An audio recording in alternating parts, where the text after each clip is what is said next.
জয়গুরু। নমস্কার সবাইকে। আশা করছি গুরুর কৃপায় সবাই ভালো আছেন, সবাই ভালো থাকেন, সেটাই কাম্য। গুরু যেন সবাইকে ভালো রাখে সে আশায় ব্যক্ত করি। সে সাথে আমার জন্য একটু আশীর্বাদ করবেন, গুরু যেন এই পঞ্চ মহাভূতের দেহকে এই দেহ লয় হওয়ার পূর্ব মুহূর্ত পর্যন্ত ভালো রাখেন। আর আমার সাথে যারা দীর্ঘদিন যাবৎ কন্ট্যাক্টে আছেন, যারা আমাকে প্রতিনিয়ত ভিডিও দেওয়ার জন্য উৎসাহ দিয়ে থাকেন, তাদের কাছে আমি কৃতজ্ঞ, খুবই কৃতজ্ঞ। আর সৌরদয় বিজ্ঞান নিয়ে যে ক্লাস করার কথা ছিল, দীর্ঘদিন যাবৎ আমাদের দেশে নেট সমস্যা থাকার কারণে ক্লাসটা শুরু করতে পারি না। ক্লাস শুরু করতে না পারার প্রধান কারণই হলো ইন্টারনেট। তো যাই হোক, এবার আমি সপ্তাহে 2 দিন শেখাবো। তো সেটা হলো শুক্রবার এবং রবিবার, বাংলাদেশ সময় রাত 10টা। আমি আবারও বলছি, বাংলাদেশ সময় রাত 10টা, শুক্রবার এবং রবিবার।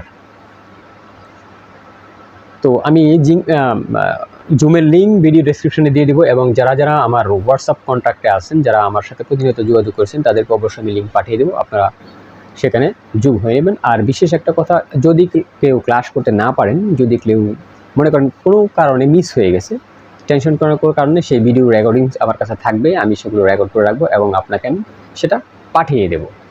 ইভেন আপনার যদি কোনো বিষয়ে মনে করেন আপনি ক্লাস করতে পারেননি, কিন্তু তারপর আপনার কিছু প্রশ্ন রয়ে গেছে, সেগুলো আপনি আমাকে হোয়াটসঅ্যাপে নক করে সে সমস্ত প্রশ্ন আপনি আমাকে করতে পারবেন। মোট কথা, যারাই আমার কাছ থেকে শিখবেন, যারাই ক্লাস করবেন, যদি ক্লাস না করতে পারেন, তার সম্পূর্ণ সাপোর্ট আমি ব্যক্তিগতভাবে আমাকে প্রশ্ন করলে আমি সেগুলো দিয়ে দেবো। ভিডিও তো আমি আপনাকে দেবই, বরং আপনার যদি কোনো কিছু জানার থাকে সেই বিষয়ে আপনি আমাকে নক করবেন। আমি 100% সেই বিষয়ে আপনাকে, যদি আমার সেই বিষয়টা সম্পূর্ণ জানা থাকে, আমি আপনাকে 100% সেই বিষয়ে সাপোর্ট করবো। সাপোর্টের দিক থেকে আমার আপনি আমাকে যে কোনো সময় নক করতে পারেন। রিপ্লাই করতে একটু দূরে রাখতে পারে, বাট আমি সেটা আপনাকে সমাধান করার চেষ্টা করব। আবারও বলছি, বাংলাদেশ সময় রাত 10টা, শুক্রবার এবং রবিবার। শুক্রবার এবং রবিবার দেওয়ার কারণ আছে, আমি যেহেতু আমার ভারতেও অনেক লোক আছে যারা শিখতে চাইছেন, তো সেই ক্ষেত্রে আমি দিনটা এইভাবে নিয়েছি। ঠিক আছে? তো এর পরবর্তীতেও আমি শর্ট একটা ভিডিও দিয়ে দেবো, লাইভ ক্লাসের উপরে শর্ট একটা ভিডিও দিয়ে দেবো। আমি আজকে জানিয়ে দিলাম, আপনারা অতি তাড়াতাড়ি আমার সাথে হোয়াটসঅ্যাপে কন্ট্যাক্ট করে নেবেন। যেহেতু হোয়াটসঅ্যাপে কথা বলাটা একটু সমস্যা, বাট মেসেজে আপনারা আমার সাথে কন্ট্যাক্ট করে নেবেন। জুমের লিঙ্ক আমি পাঠিয়ে দেবো, আপনারা জুম অ্যাপস নামিয়ে আপনারা আমার সাথে লাইভ ক্লাসে জয়েন করবেন, এ আশায় ব্যক্ত করছি। যাই হোক, আজকের বিষয় সৌরদয় শাস্ত্র নিয়ে। সৌরদয় শাস্ত্র নিয়ে এখন অনেক ভিডিও দিয়েছি, তারপর আজকে আমি একটা বিষয় নিয়ে বলছি সৌরদয়ের। এরাও কমেন্টস ভিত্তিক। তো তত্ত্ব আমাদের দেহে তো প্রতি ঘন্টায় চলে, এটা আমরা জানি। পঞ্চমহাভূত আমাদের দেহে প্রতি ঘন্টায় চলে, এটা কিন্তু আমরা জানি। বাট এই যে পঞ্চমহাভূতের সময়কাল, কোনোটা 12 মিনিট, কোনোটা 20 মিনিট, কোনোটা 16 মিনিট, কোনোটা 8 মিনিট, কোনোটা 4 মিনিট, এই যে পঞ্চমহাভূতের সময়কাল প্রতি ঘন্টায়, এটার সাথে আমাদের দেহের কি বয়সের কি কোনো সময়কাল নেই? যেহেতু ফিতি অপ্তেস মুরগুম 5টা মহাভূত, এই পঞ্চমহাভূতে দেহ ঘোরা। তো আমাদের দেহে কিন্তু জলের পরিমাণ, বাতাসের পরিমাণ, ঠিক আছে, মাটির পরিমাণ, এই পরিমাণগুলোও কিন্তু আমাদের দেহে আছে। এখন কথা হলো, এই পঞ্চমহাভূত এই পঞ্চতত্ত্ব এক একটা তত্ত্ব এক একটা বয়সে গিয়ে বেশি প্রাধান্য পায়। মোট কথা, কখন কোন বয়সে কোন তত্ত্ব বেশি প্রাধান্য পায় সেটাও কিন্তু আপনি বুঝতে পারেন। প্রত্যেকটা তত্ত্বের নিজস্ব একটা সময়কাল আছে, সেই সময়কালে সে তার প্রভাব বিস্তার করে। এই জিনিসটা আপনি বুঝে নিন। তো সর্বপ্রথম আসি আপনার আকাশতত্ত্বের কথা। তো আকাশতত্ত্ব সাত্ত্বিক তত্ত্ব, সম্পূর্ণ একটা সাত্ত্বিক তত্ত্ব। তো তার প্রভাব আপনার বেশি থাকে, সবচেয়ে বেশি সাত্ত্বিক সময়কালটা কাটান একটা শিশু জন্ম হওয়ার পরে মুখে অন্ন দান করার পূর্ব মুহূর্ত পর্যন্ত। বুঝতে পারছেন? এই সময়টুকু মানে সবচেয়ে বেশি তার আকাশতত্ত্ব চলে, সবচেয়ে বেশি আকাশতত্ত্ব চলে।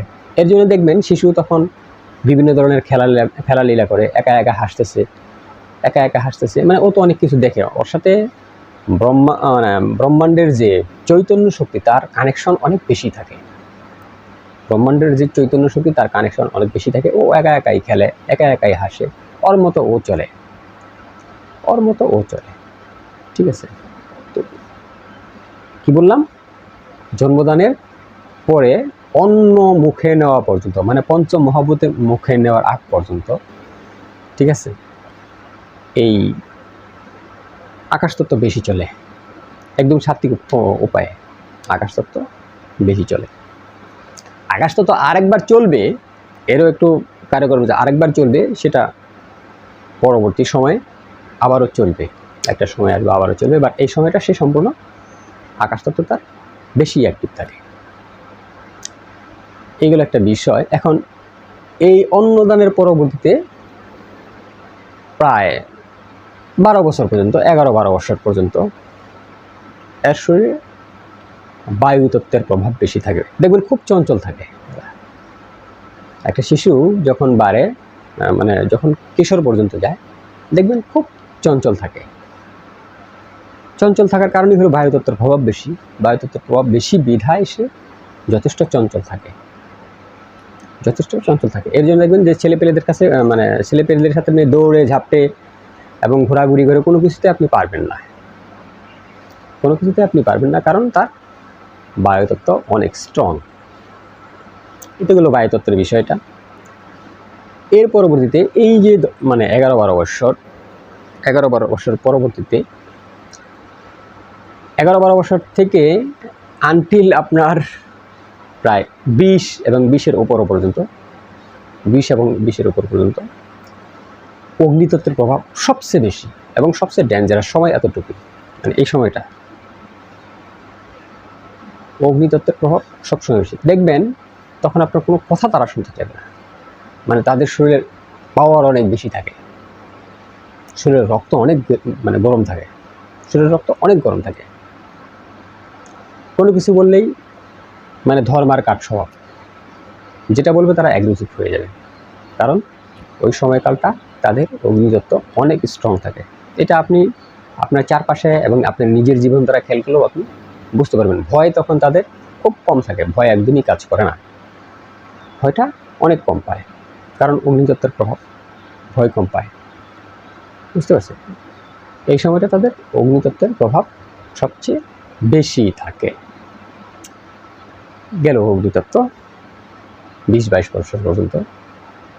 তো এই 22 বছরের পরবর্তীতে, 22 বছর পরবর্তীতে আনটিল 34-35 বছর পর্যন্ত, যখন 22 বছর পার হয়ে যায়, আনটিল 34-35 বছর পর্যন্ত, তো পৃথিবী তত্ত্বের প্রভাব পড়তে শুরু করে, বেশি থাকে পৃথিবী তত্ত্বের প্রভাব। কারণ 22 বছরের পরবর্তীতে যখন সে যুবক থেকে, যখন আনটিল মানে সবচেয়ে বেশি প্রভাবটা পড়ে 28 বছরের পরে, পৃথিবী তত্ত্বের প্রভাবটা সবচেয়ে বেশি পড়ে 28 বছরের পরে। সাংসারিক চিন্তা চেতনা তার 28 বছরের পরে ঢোকে, অর্থ উপার্জন করতে হবে, হ্যান করতে হবে, ত্যান করতে হবে। 28 বছরের পরবর্তী থেকে আনটিল 35-36 বছর পর্যন্ত পৃথিবী তত্ত্বের প্রভাব মানে পুঙ্খানুরূপে তার উপরে বেশি পড়ে, সবচেয়ে বেশি পড়ে।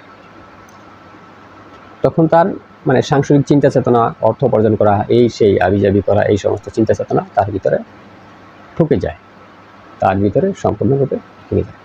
এর পরবর্তীতে 35 যখন পার হয়ে যায়, 34 যখন পার হয়ে যায়, 34 থেকে আনটিল 46-48 বছর পর্যন্ত, 46-48 বছর পর্যন্ত যখন তার সাংসারিক জীবনযাপন করার পরবর্তীতে, তখন তার চিন্তা চেতনা অন্যদিকে চলে যায়, চিন্তা চেতনা অন্যদিকে চলে যায় এবং সে সংসারের চাপে, প্রকৃতির চাপে অটোমেটিক ঠান্ডা হয়ে যায়, অটোমেটিকই ঠান্ডা হয়ে যায়।